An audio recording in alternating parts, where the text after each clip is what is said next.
Hi, everyone. Welcome to Temkin Group's webinar, the Temkin Experience Ratings 2015. I'm Bruce Temkin, CX Transformist and Managing Partner of Temkin Group. And I'm really excited to put on this webinar. I'm excited to do most webinars, but since this is our 5th year of the Temkin Experience Ratings, I'm particularly excited to talk to you about the methodology and the results in what I believe is the most comprehensive benchmark of customer experience across companies and industries that there is around. So let's jump into the webinar and start with a little bit of background on Temkin Ratings. So the question is, what is Temkin Ratings? Temkin Ratings is a set of consumer-based ratings of large organizations. So we've identified a number of avenues by which to examine how consumers view the companies they interact with, and we've collected them into what we call the Temkin Ratings. They're based on large-scale online consumer surveys. Our surveys have been 10,000 U.S. consumers. As it says there, it's an online survey, and we set quotas to make sure that the people who take the survey, the group of people who take the survey, will closely match the U.S. Census. So you can think about it, we're not only surveying a whole bunch of people, but the collection of people are representative of the U.S. population because they very closely match the U.S. Census of things like age and income and nationality and region. Things are pretty important to make sure that the results are reflective of what the entire U.S. population would do if they were to take the ratings. We have different Temkin ratings. We actually have 5 of them. There's the Temkin Experience Ratings, the Temkin Trust Ratings, the Temkin Forgiveness Ratings, the Temkin Customer Service Ratings, and the Temkin Web Experience Ratings. Hopefully most of those are self-explanatory, and what I'm going to be talking about on this webinar is really going into detail on the Temkin Experience Ratings, which is the first ratings that we publish in the year. Throughout the year, over the next few months, you'll see the Trust, Forgiveness, Customer Service, and Web Experience Ratings. As I mentioned to begin with, this is the 5th year of our ratings. They've been published since 2011. And one of the things that I think is very unique about our ratings, besides the breadth and depth of them, is how open we are with the results. So while I'm going to be talking about Temkin Experience Ratings today, you hopefully know that you could download a free report, the Temkin Experience Ratings. It has a whole bunch of this information and the results. That's a free report that's available on my blog as well as from the Temkin Group website. But if you wanted to look at all of the companies in a more sort of sortable manner, then you can actually go to the Temkin Ratings website, because the Temkin Ratings website houses the results of all companies for all of our ratings, and you can sort by their score, by their industry, by their company name, and so it's really unique, the amount of access that we give to our ratings, and we do that on purpose because our goal with the ratings is really to expose consumer beliefs and consumer perceptions of companies within and across industries. And therefore, you have wide access to that information. Now, having said that, you certainly can purchase more detailed data sets if you want, but you don't need to be able to find out the results and to look at those results over the 5 years that we've been running the ratings. Let's focus a little bit more in on the Temkin Experience Ratings themselves, which I mentioned is one of the many ratings that we have. For the Temkin Experience Ratings, we have consumers select the companies that they've interacted with over the previous days. So we start by narrowing in on not just consumers, not just the companies that consumers may know or may have have some experience on, but really narrowing in on the experiences that are recent. So consumers can actually reflect on them and provide feedback that is, in fact, close to what they really experienced. There's a difference between giving feedback on a recent experience and giving feedback on something, either someone you didn't have an experience with or someone a long time ago. So we make sure that the ratings are based on fresh experiences so they're reflective of the current situation. And then the actual ratings themselves are based on questions around three components of experience. So we believe that ultimately every customer experience has three elements: success, effort, and emotion. Success is the customer able to do the thing that they want to do. Effort, how easy or difficult is it for them to do what they want to do? And emotion, how do they feel about the interaction? And so the experience ratings examines those three elements of a customer experience. Now you may be asking, how does it do that? So here are the survey questions that we use for each one of those ratings. The first is the success one, and all of our ratings are based on a 7-point scale. So for the success questions, we ask customers, remember, we're only asking about those companies that they've recently interacted with. We ask, thinking of your most recent interactions with each of these companies, to what degree were you able to accomplish what you wanted to do? And that's on a scale from completely failed 1 to completely succeeded 7. For the effort component, we ask the question, thinking of your most recent interactions with each of these companies, how easy was it to interact with the company? On a scale from 1, very difficult, to 7, very easy. And it's interesting, effort, I know that many of you might have started to use effort scores or heard the notion of an effort score. Well, we've been tracking effort as a core component of our Temkin Experience Ratings for the entire 5 years. So effort is becoming popular now, but I have to say it's been a core component of what we've looked at over the entire 5 years. Now, the last question, which deals with the third element of experience, emotion, we ask the question, thinking of your most recent interactions with each of these companies, how did you feel about those interactions? And that's on a scale from 1 upset to 7 delighted. So hopefully you see that what we do is ask consumers to rate the recent experience they've had with companies along these three dimensions. Now, in order to actually figure out the rating and publish what we publish, we go through these calculations. First, we only examine the companies that received feedback from at least 100 consumers. So anytime that you see us publishing information on a rating for a company, you will know that we have at least 100 consumers who have rated it. In many cases, it's many hundreds of companies that are rating it, but at a minimum, every company on the list has 100 consumers who have provided feedback. Then what we do is we develop a rating for each of those three components. For the success, effort, and emotion.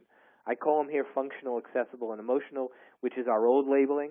I guess I haven't updated the slide, but success, effort, and emotion.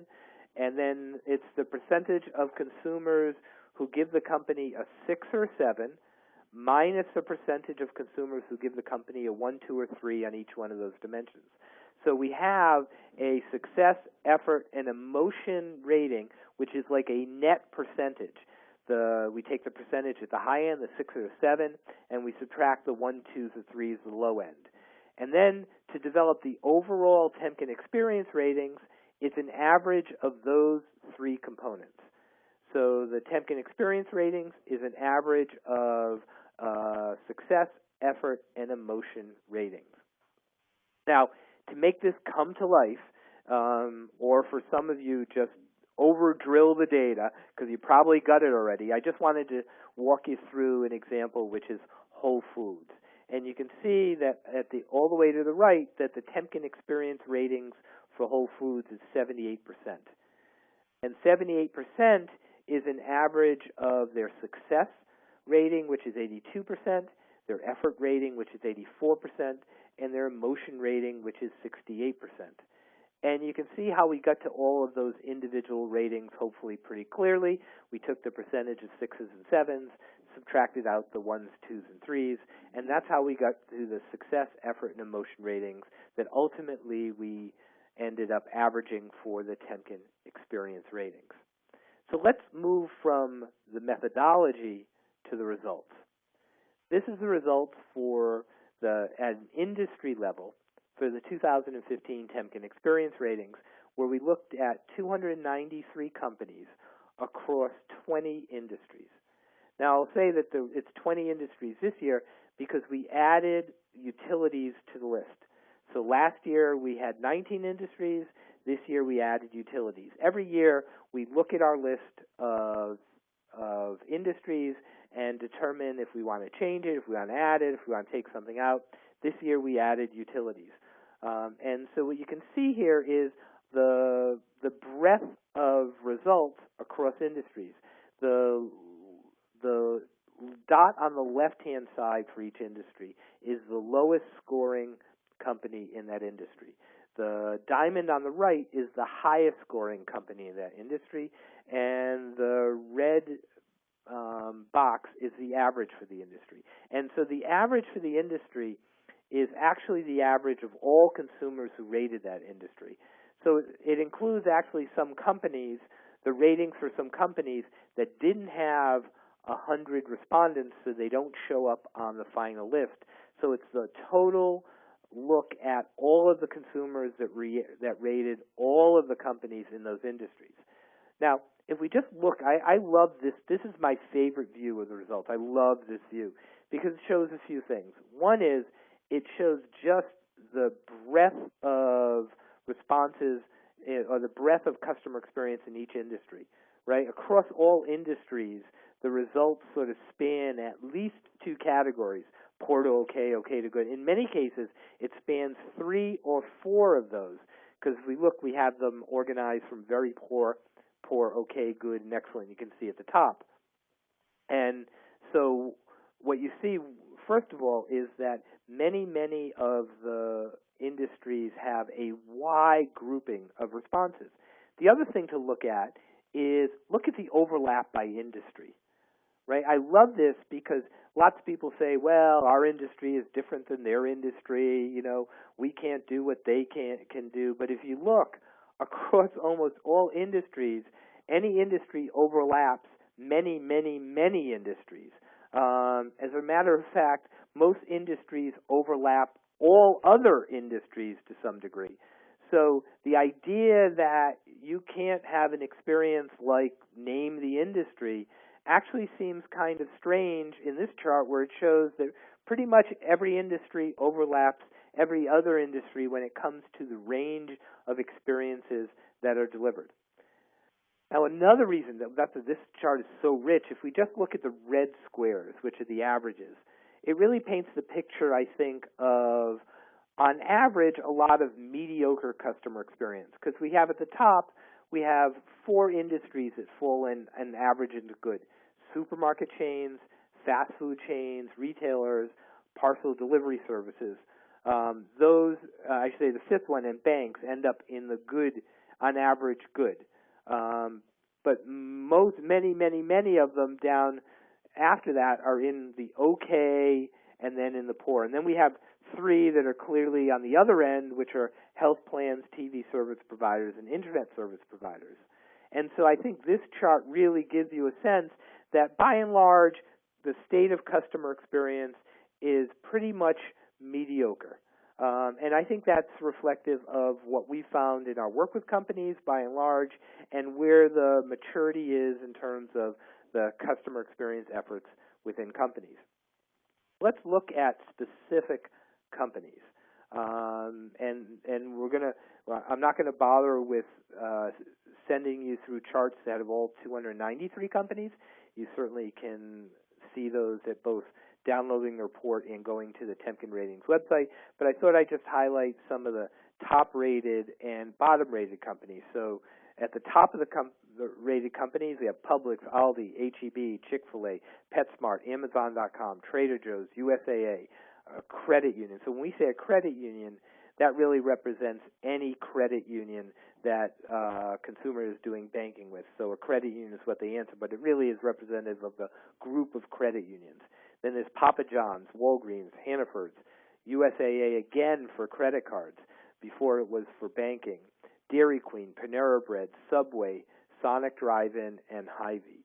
Now, the reason I read those out loud is because I think that they deserve a round of applause and the accolades for delivering the best customer experience across 293 companies. So great job to that list.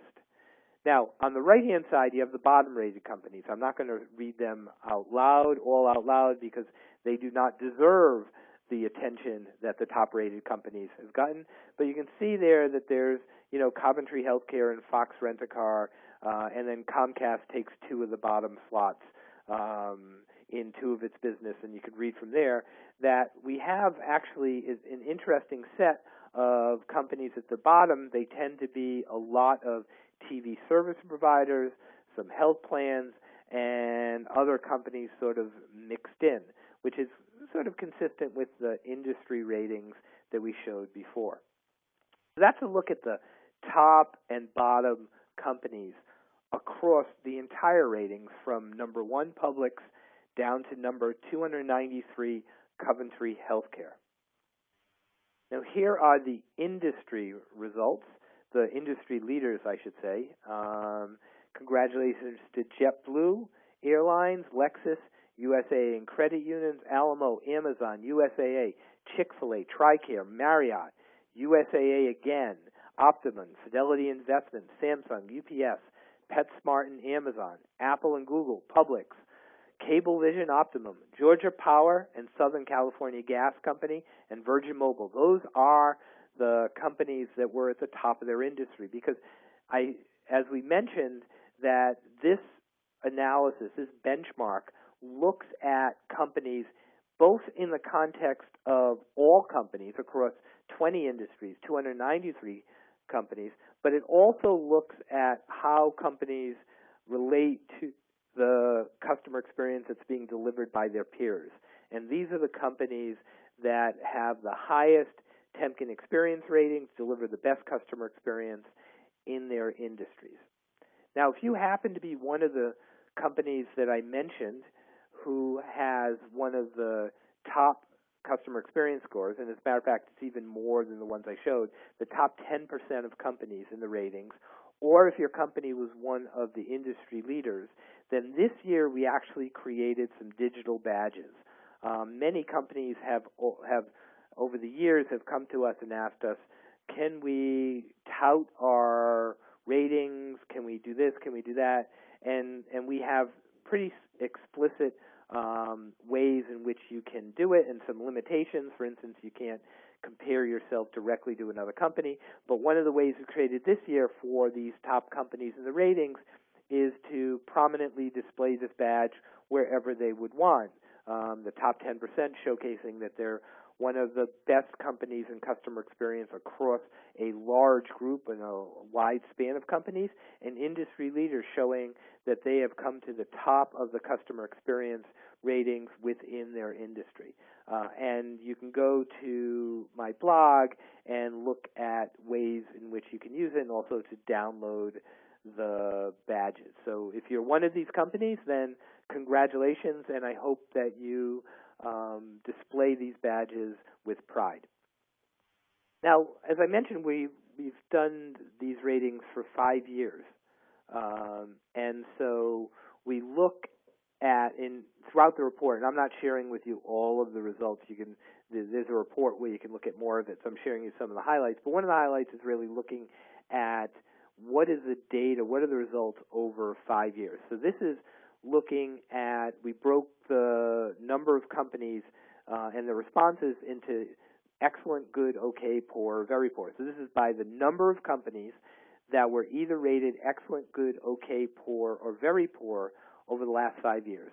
And I'll mention one thing about 2015.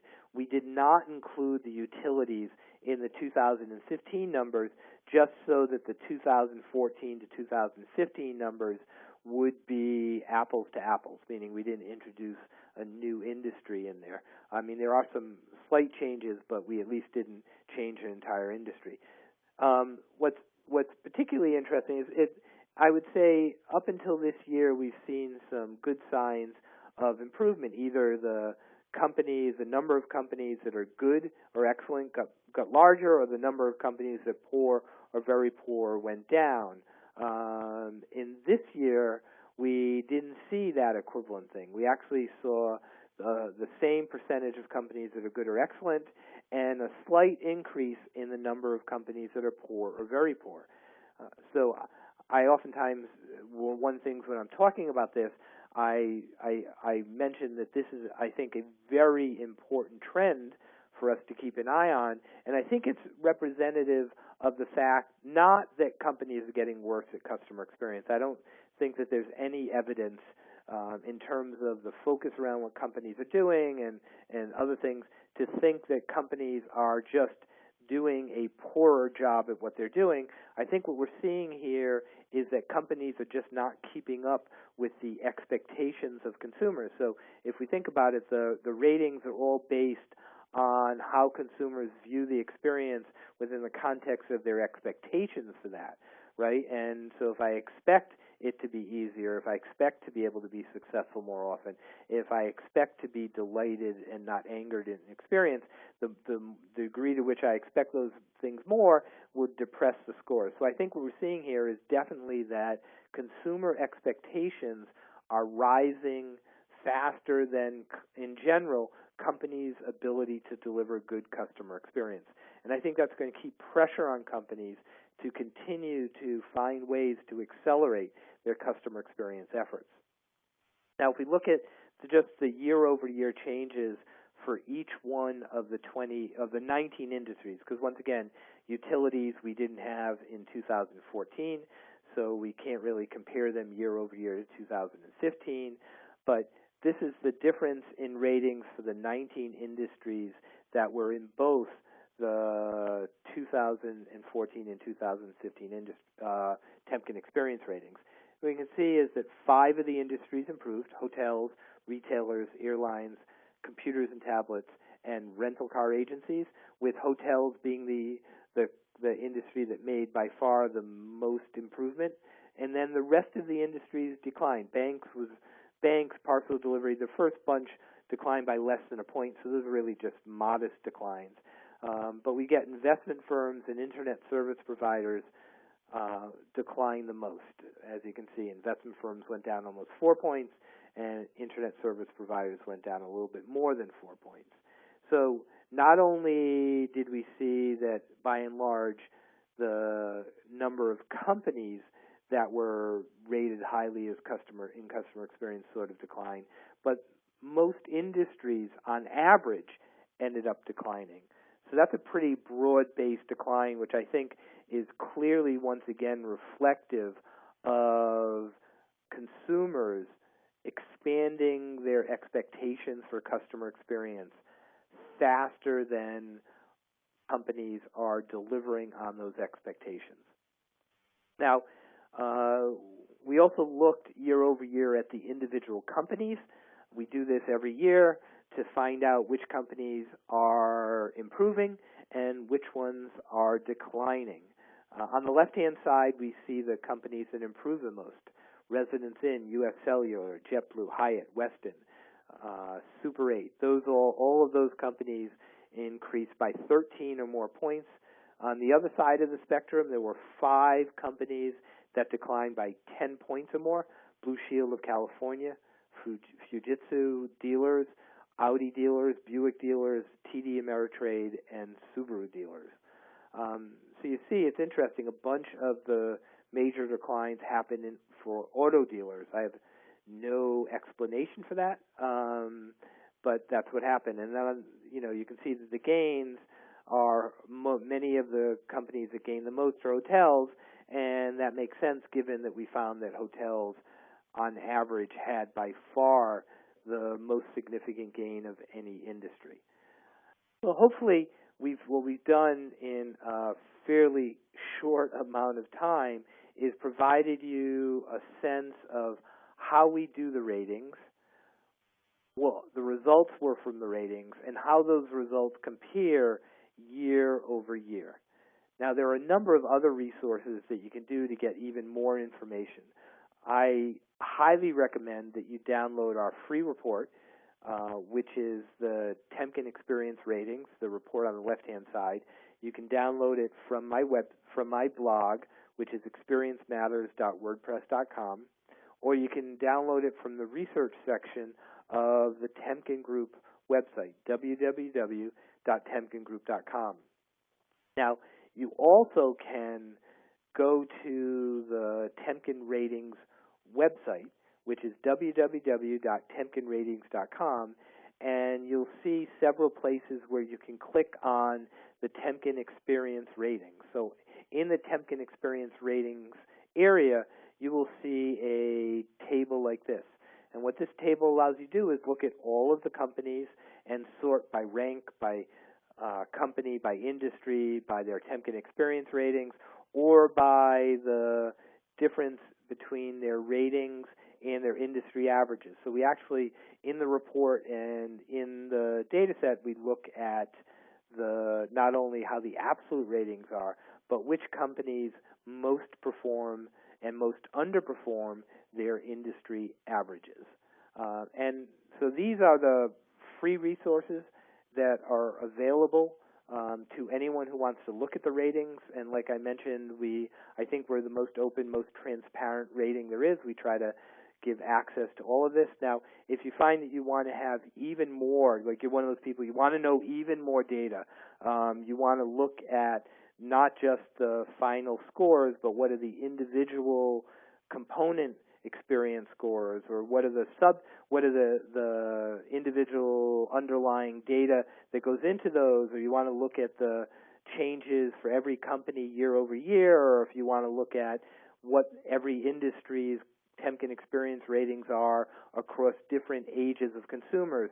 Well, that level of detail you can get by actually purchasing a download of our data set in Excel, and that's also available from all of these places. So once again, I think you can probably find, for most people, you can find what you need and what you want to understand in terms of the Temkin Experience Ratings from these free resources. But if you want to have more, you can certainly purchase our data set. Okay, so that hopefully is an overview. I am now entering into the Q&A section. I see that some of you have started to ask questions in the chat area, which is great.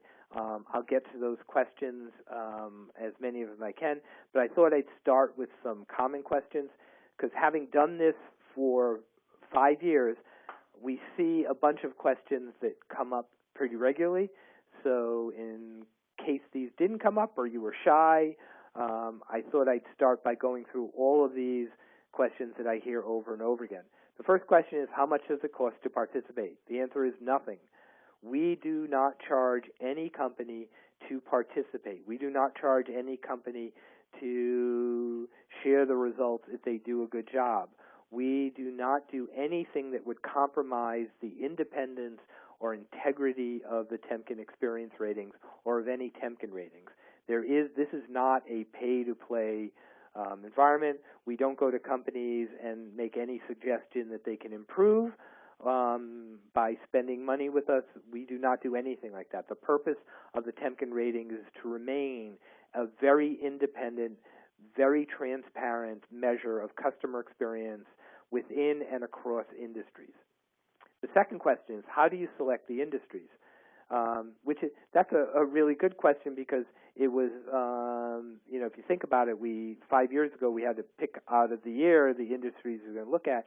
So we actually were looking for industries that we thought collectively were representative of a wide range of customer experience, because obviously we can't measure every industry. We just don't have the bandwidth to do that. So we pick the industries, the number of industries we think we could handle, and we pick industries that have a profile that have at least a handful of large players that we can compare. Because if you think about our methodology, we're asking 10,000 consumers, and we want to have at least 100 respondents. So you have to be a pretty big company, a pretty big brand for 100 consumers to have had an experience with that brand out of 10,000. So we select on those, and then we make a judgment call as to what industries seem to meet that mix and what industries do we think would be interesting for the comparison across industries. And that's sort of how we select it. And every year we do look at the list and decide, do we want to add to the list, do we want to take away from the list, or do we want to change? And this year we actually made an interesting change, which is we went from computers, if you notice, to computers and tablets. So we wanted to recognize that the world of computers wasn't isolated just to the traditional desktop and notebook computers, that actually tablets were becoming a increasing component of the overall computer mix. So now our computer section includes tablets, which is interesting because, actually Amazon Kindle really ran away with the computers and tablets industry ratings, which is an area that Apple has dominated throughout the previous 4 years. The next question is, why don't you weight the components, success, effort, and emotion? We get this all the time. Is one more than important than the other? In my industry, this is more important. And the reason we don't weight them is, to begin with, all three are important. If you don't focus and deal with all three, then any one of them can really kill the experience. And if we started to weight them, then we'd have to go into the problem of, is the weighting different by industry? Why weight it one way or another? And we'd have more conversations around the weighting than around what we want to have, which is, what does a good customer experience look like, and how can we improve? So we decided not to weight them because they're all important. Now, having said that, I don't have any problem with a company going in and deciding for us, for me, for our company, we want to weight it this way or that way. That's fine. That's up to you. For our ratings, which looks at a broad number of companies across a wide range of industries, it doesn't make sense to start trying to weight what the different components should be in terms of our calculations. The next question is, we're a health plan. Should we really care about emotion? Now, I'm picking on health plans. I've heard this across many industries, but the health plan one I've heard several times, and I find it to be kind of scary, right? And the answer is, of course you do, right? Anyone asks me this question, I want to grab them by the shoulders and shake them and say, yes, emotion matters. Now, I'm not saying that means that if you're a health plan, you need to try and find a way that you excite and delight your customers the same way that Disney does, right? We're not talking about that. But certainly you need to focus on emotion, and there's no reason for you to have distraught customers. And so my question back to people is, do you really think that you have hit the optimal level of emotion with your customers and you can't improve, nor should you improve? That's ludicrous. So the answer to this, no matter what the industry, is yes, you need to worry about emotion, because emotion is fundamentally one of the three elements of customer experience. And it really is ultimately impossible to truly focus on customer experience if you don't look at all three elements: success, effort, and emotion. To me, this is one that really gets me emotional to say. Now, the next question we have is, isn't it unfair to rate our company with retailers and supermarkets since our interactions are more complicated? And I hear this across a number of industries. This is a very similar question to the previous one about emotion, and the answer is no, it's not unfair. It's totally fair. In the world we live in, consumers are building their expectations for customer experience, not based on what they do with your company or your industry, but based on what they do across all the interactions they have, across all the companies they deal with, across all the industries that those companies happen to compete in.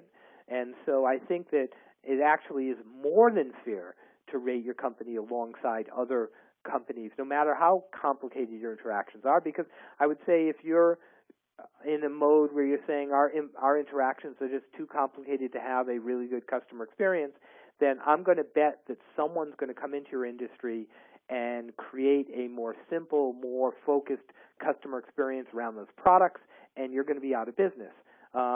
One of the things that I think is interesting to look at, certainly if you look at like the TV service providers, and you start looking over time at what's going to happen in terms of the amount of money that's spent and the market share between the traditional TV service providers and like a Netflix, right? The Netflix world, they're trying to get easier and easier in terms of the products that you can use to get to it, whether it's a Roku or Chromecast or an Apple TV, and the ability to get those things and get the programming that you want in an easier way. That you're going to see that the customer experience of companies like Netflix are going to have a dramatic impact on what's going to happen to TV service providers in the long run. So I would say that if you don't compare, if you're in one of those industries that is traditionally not good at customer experience, and you decide that you want to just continue to focus on comparing yourself with your mediocre peers,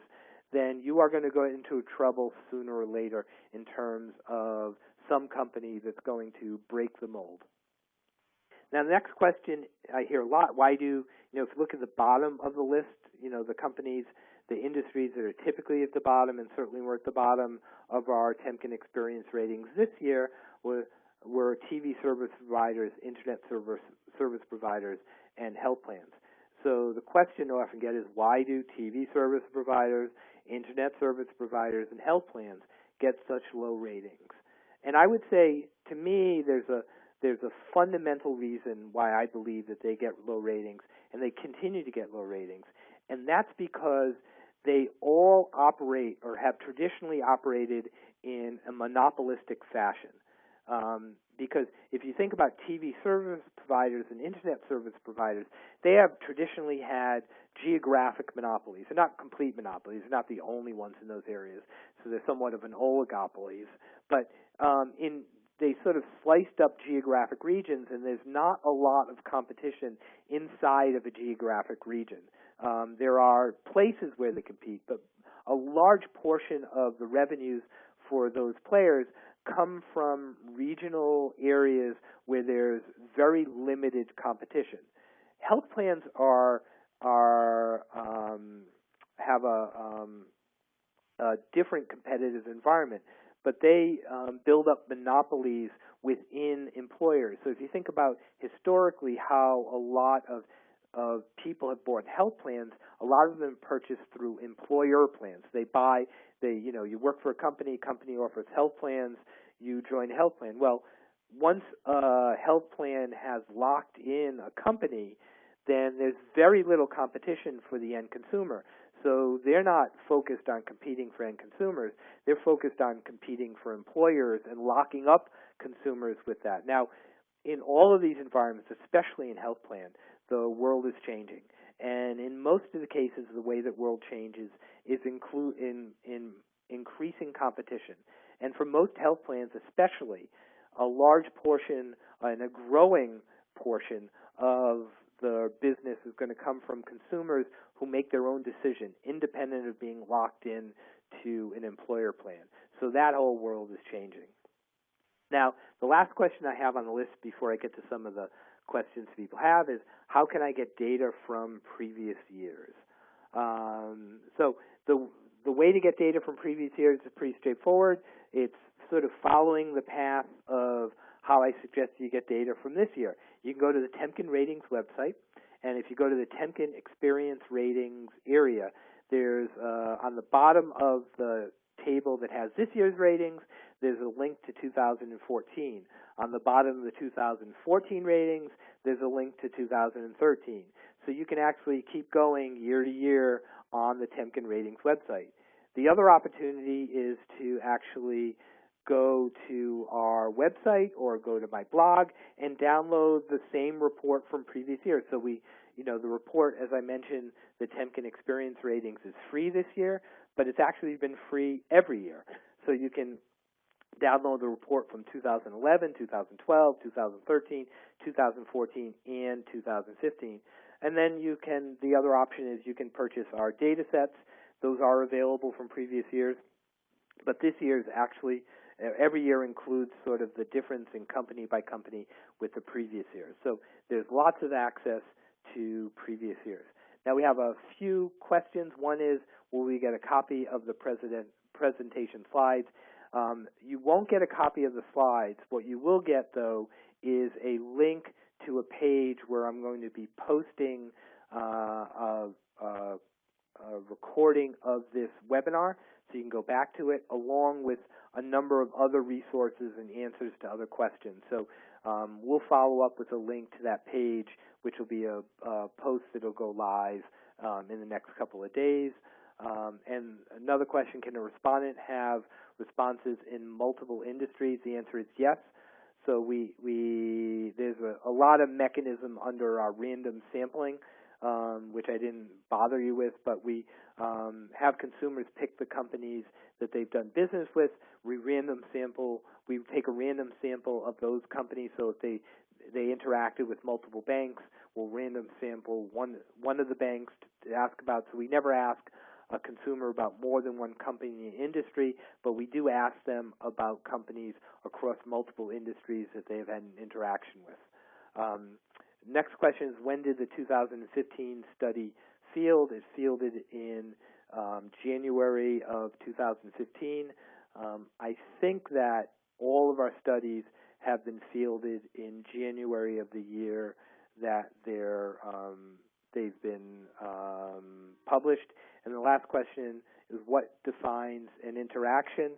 And we leave that up to consumers. So we ask consumers the question, as I mentioned at the beginning, how recently, which of these companies have you interacted with in the previous 60 days? So we don't try and define interactions. And sometimes when people ask that question, they also have a thought of, is this Temkin Experience Rating a measure of a particular channel? Like, is this about the web experience, or is this about their phone experience? The way we ask it, since we ask broadly about your most recent interactions, the collection of responses are indicative of the portfolio of interactions across all channels that companies have with consumers. So it's like a blended experience across all of the experiences that consumers have. So that is the final question that we have posed. I want to thank you for coming to our webinar. I want to thank you for your interest in the Temkin Experience Ratings and even more broadly in the Temkin Ratings. Later in the year, we'll come out with the Temkin Forgiveness Ratings, the Temkin Trust Ratings, the Temkin Customer Service Ratings, and the Temkin Web Experience Ratings. And what you see on the page there are all my coordinates. That's my blog, experiencematters.wordpress.com, my email, bruce@temkingroup.com, and don't forget to follow me on Twitter. Thank you, everyone, and I appreciate you joining us for today's Temkin Group webinar.